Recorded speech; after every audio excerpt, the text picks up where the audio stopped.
balik lagi sama aku, Karin Kristina. Dan di video kali ini aku sama mama. Kalau kemarin aku sama papa, sekarang sama mama. Nah, mama di sini juga mau cerita, mau membagikan kesaksiannya tentang dia sembuh dari penyakit miom dan polip. Dan semua itu tanpa operasi. Dan semuanya karena kebaikan Tuhan, kemurahan Tuhan di hidup mama. Jadi nanti kalau misalnya kalian mau tahu cerita mama lebih lanjut, nonton terus videonya sampai selesai. Dan jangan lupa untuk klik tombol like untuk video ini. Dan yang paling penting adalah subscribe ya guys, karena subscribe itu gratis. Jadi kita langsung lanjut aja ke ceritanya mama. Ayo. Ya, saya akan membagikan yaitu cerita bagaimana saya disembuhkan dari penyakit.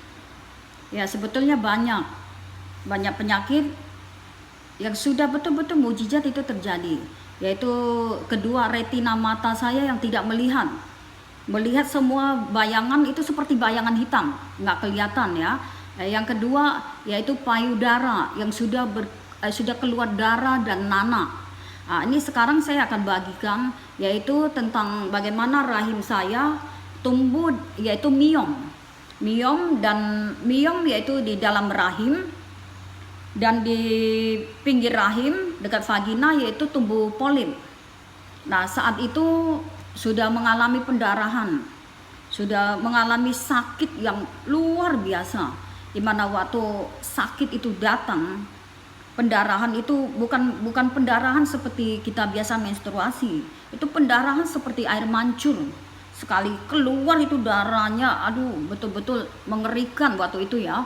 Ya, anak saya Karin ini juga memperhatikan waktu itu, ada di samping saya, dan ada kokonya juga. Bagaimana itu seperti orang cerita, karena saya sendiri belum pernah mengalami, yaitu orang yang keguguran. Itu darah keluar itu seperti air mancur. Saat itu ada spray, ada sarung, ada apa. Anak saya supaya nggak tembus itu loh. Tetapi memang semua nggak bisa. Itu akhirnya apa? Itu dia datang sakitnya, pendarahannya tidak terus langsung stop, nanti nggak lama kemudian sakit itu menyerang lagi, itu sakit itu pendarahan terus-terusan. Akhirnya anak saya keluar, yaitu cari obat di apotik. Ya, cari obat, yaitu obat saat itu dari apotik adalah untuk stop darah dan antibiotik. Ya, obat apa yang diberi saya minum. Minum memang tidak langsung malam itu sembuh total. Yaitu ada rasa sakit, ada rasa sakit. Saat itu apa yang saya rasakan waktu sakit itu, saya tidak bisa mau bicara pun, itu rasanya itu gimana, itu sakit sangat terganggu. Jadi dalam hati saya berdoa, ya dalam hati saya bernyanyi, ya minta pertolongan Tuhan. Itu yang bisa saya rasakan dan bisa saya perbuat.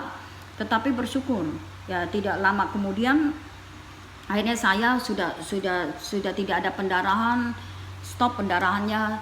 Ya, saya dibawa suami untuk berobat, untuk ke Jakarta, untuk cek untuk semuanya. Memang dokter anjurkan itu memang harus dibuang miomnya ya. Jadi dioperasi, dan polipnya, kalau justru yang polip itu kan yang berbahaya, itu sekali pendarahan itu mengerikan dan sakit sekali. Kata dokter itu polip itu yang berbahaya apa, kita kegoyang sedikit itu bisa pecah, itu pendarahan, itu menyebabkan pendarahan sangat luar biasa.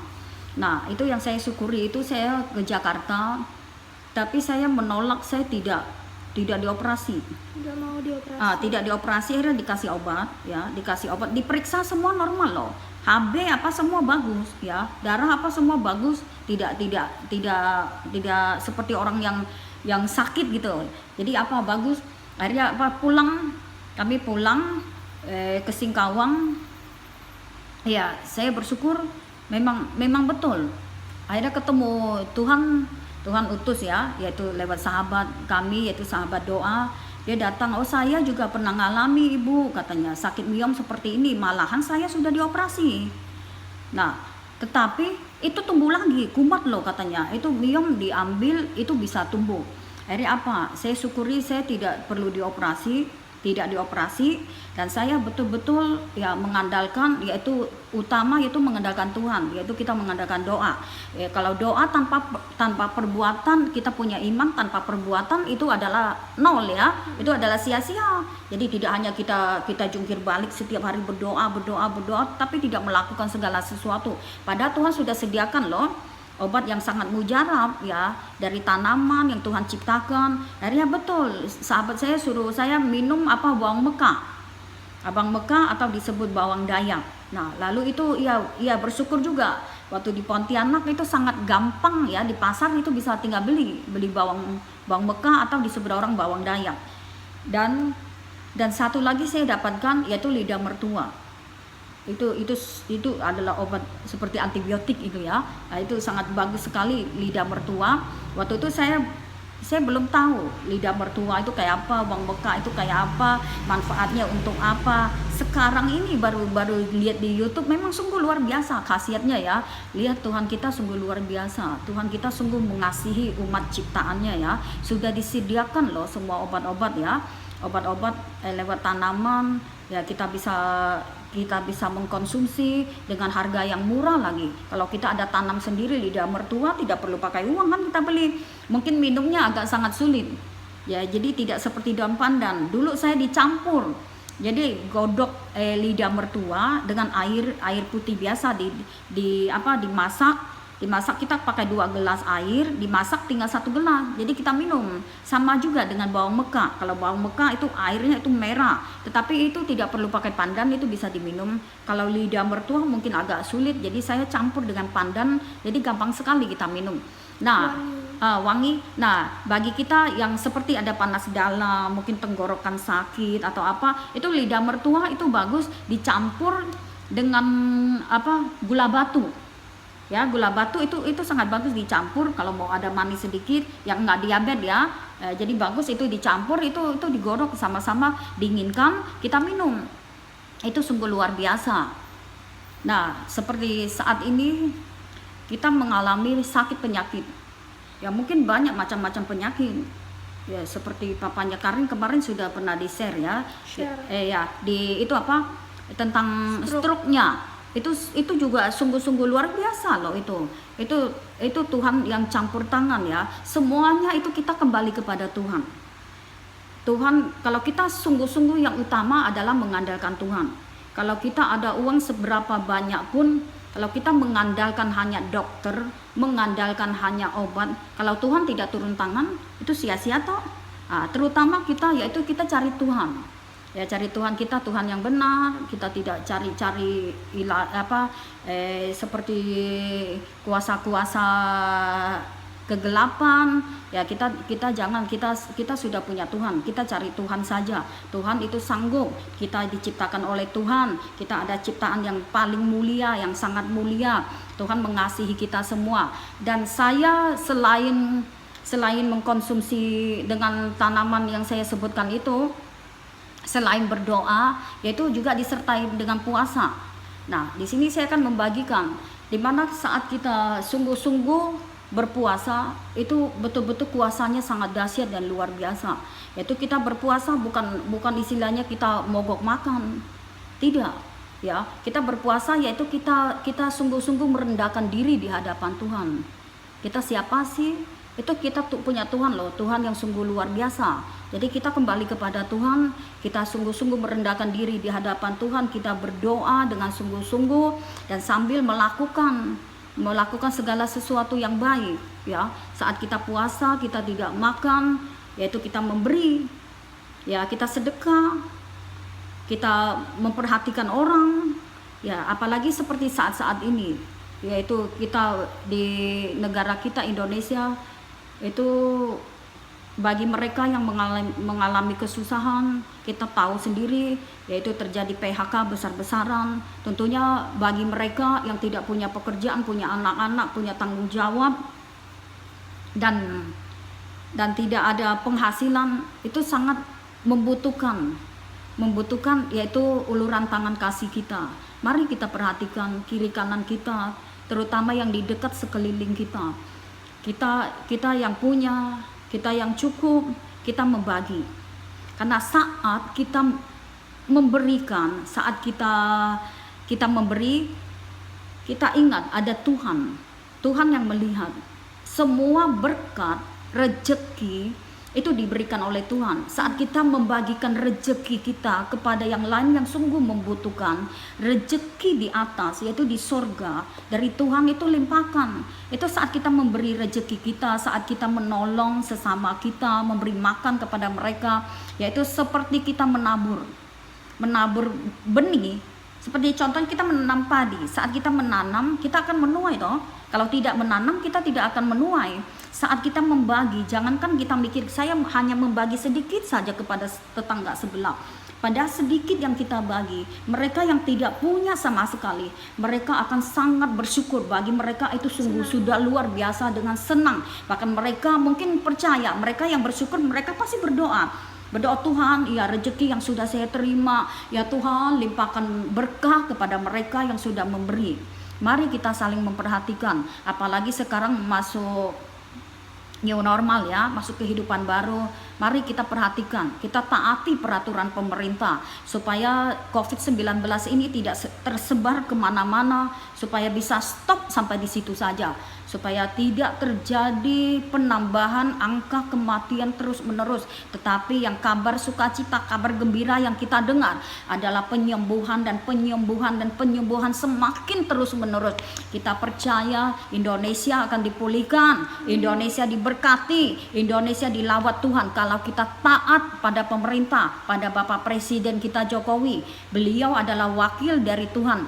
Mari kita perhatikan, jangan semena-mena. Masa bodoh, nggak apa-apa, saya keluar nggak usah pakai masker. Kita jangan menyepelekan. Mari kita taati, karena ini penyebaran ini kita tidak tahu siapa yang sudah terkena ya, bisa terjangkit. Itu sangat bahaya. Menjaga itu lebih baik daripada mengobati. Ya, kita berharap, kita berdoa, lihat mereka yang garda depan. Sungguh perjuangan mereka, pengorbanan mereka jangan kita sia-siakan. Hanya salah kita sepele karena kurang pakai masker, atau pulang atau kemana kita malas cuci tangan, tidak jaga kebersihan, tidak jaga kesehatan supaya imun tubuh kita supaya kuat. Kalau tidak kuat, kita terjangkit, ya namanya itu cari mati sendiri. Jadi jangan bersikap sembrono. Mari kita perhatikan dengan sesama, kita hargai peraturan yang sudah ditetapkan oleh pemerintah kita jalankan dengan baik. Kita percaya Indonesia ke depan adalah Indonesia yang sudah dipulihkan ya, baik banyak sekali ya, dari ekonomi. Kasihan ya, sungguh kasihan Bapak Presiden kita ya. Beliau adalah Bapak kita karena dia wakil Allah. Mari kita sebagai anak, kita punya belas kasihan, kita ikuti ya, bahkan kita berdoa supaya beliau diberi kekuatan, hikmat daripada Tuhan untuk mengatur bangsa ini yang begitu banyak karakter yang berbeda-beda. Biar sungguh-sungguh Tuhan yang campur tangan, beri hikmat, kepandaian, kebijakan, semua program yang disusun oleh pemerintah, biar Tuhan yang turun tangan, Tuhan campur tangan, Tuhan memberkati. Itu yang kita rindukan, Indonesia diberkati oleh Tuhan. Ya, itu saja yang saya bagikan. Kiranya semua pendengar menerima dan melakukan dengan baik. Saya percaya kita semua pasti akan bisa merasa ada hati yang damai, tidak ketakutan. Mungkin selama ini kan banyak yang ketakutan ya, lihat yang mati gitu. Kita jangan ketakutan. Kalau roh ketakutan itu imun kita akan drop. Kita jangan takut. Kita hidup, kita maju. Pokoknya kita taati apa yang pemerintah perintahkan, kita jalani kita dengan baik. Saat ini bagi mereka yang korban dari PHK. Kita tahu PHK yang besaran ini sungguh pasti mereka akan merasa gimana ya, apalagi sebagai kepala rumah tangga. Mari saya himbau ibu-ibu yang ada ya, ibu-ibu rumah tangga yang baik, mari kita jangan terlalu mendesak suami. Kita butuh ini, butuh itu, butuh ini. Mari kita belajar ya, hidup sederhana, yang biasa puasa ya. 1 bulan Ramadan bisa puasa 30 hari. Ya, cobalah kita berpuasa. Berpuasa disertai dengan doa, minta Tuhan yang buka jalan, itu sungguh dahsyat dan sungguh luar biasa loh. Kita jangan ribut rumah tangga karena kurang nasi, karena kurang makan. Kita jangan ribut, karena keributan itu berkah Tuhan itu akan jauh. Ya, itu rumah tangga yang rukun, berkat Tuhan, percaya kepada Tuhan, semuanya kita mengandalkan Tuhan, serahkan kepada Tuhan, Tuhan yang pimpin. Kita jangan yang aneh-aneh, supaya kejahatan juga semakin berkurang. Kita jangan berbuat jahat, ya, jangan berbuat ide gimana kita bisa mendapatkan hasil yang tidak baik. Jangan. Kita bekerja apapun, hasil kecil kerja apapun kita kerjakan, ya, mendapatkan hasil, kita bisa menafkahi keluarga dengan hasil keringat sendiri, dengan betul-betul yang halal, itu sungguh akan menjadi berkah. Anak-anak kita yang kita besarkan menjadi anak yang pintar, anak yang takut Tuhan, itu sungguh luar biasa. Ya, itu saja yang dapat saya bagikan. Tuhan memberkati kita semuanya. Dan itu cerita singkat, nggak singkat sih, lumayan panjang ya dari Mama. Nanti Mama juga bakal ceritain tentang sakit matanya, terus yang kanker payudara juga nanti bakal diceritain semuanya. Tapi mungkin nggak hari ini, di hari yang lain. Tunggu ada waktu yang pas untuk diceritakan. Dan jangan lupa untuk klik tombol like, komen, dan subscribe. Dan yang paling penting itu adalah nyalain lonceng notifikasinya biar kalian gak ketinggalan video dari aku. Kalau misalnya kalian mau nanya apa-apa aja, mau nanya tentang kesembuhan Mama itu gimana, lebih lanjutnya lagi, cerita lebih jelasnya lagi, bisa komen di bawah, nanti bakal dibalas sama Mama. Oke. Sampai ketemu di video selanjutnya. Dadah.